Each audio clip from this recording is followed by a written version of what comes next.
मुसलमान कौम, तुमने अपनी खुदी को नहीं समझा।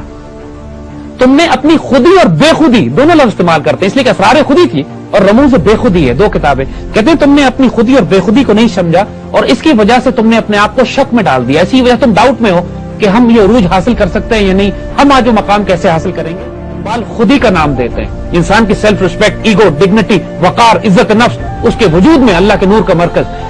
इसको जब आप, ये आपके इंटेलेक्ट को जब फीड करता है तो आपका इंटेलेक्ट फिर अपने वो रास्ते तलाश करने लगता है कि जो शाहीन सिर्फ बुलंद निगाह लोगों के रास्ते होते हैं, जिनको इकबाल कहता है कि जब इससे फिर निगाह बुलंद होती है, सुखन दिल नवाज होता है, जहां पुरसोज होती है, वजूद स्पिरिचुअल हो जाता है।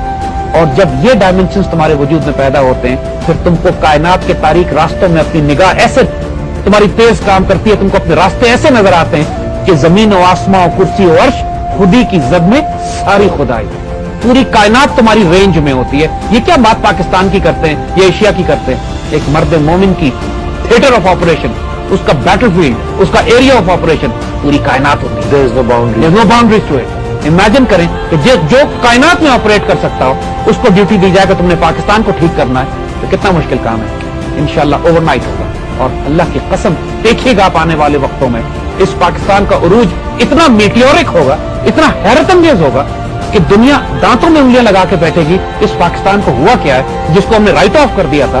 ओवरनाइट दुनिया की आलमी अजीम तरीन ताकत उभर के निकला है और इसकी हाँ और ना में दुनिया के फैसले हो रहे हैं। ये तकदीरें लिखी जा चुकी हैं। ये सिर्फ इनकी खुशखबरियां आपको हम दे रहे हैं और ये इन्विटेशन दे रहे हैं कि आओ इस प्रोसेस में शामिल हो जाओ।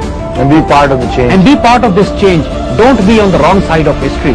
क्योंकि जो तारीख लिखी जा चुकी है वो बदनसीब होगा वो शख्स जो उस तारीख को रोकने की कोशिश करे या अपने आप को उससे अलग करे। खुशनसीब वो हैं जिन पर अल्लाह की रहमत है, जो इस चेंज में हिस्सा बनेंगे। अल्लाह समद है, बेनियाज है। वो जरूरी नहीं कि हम पे डिपेंड करे, लेकिन वो चाहता है कि अपने बंदों पर जब रहम करना चाहता है तो उनको अपनी रहमत का वसीला बना लेता है। अल्लाह की रहमत उन बंदों के जरिए फिर तकसीम होती है। वो खुशनसीब लोग होते हैं।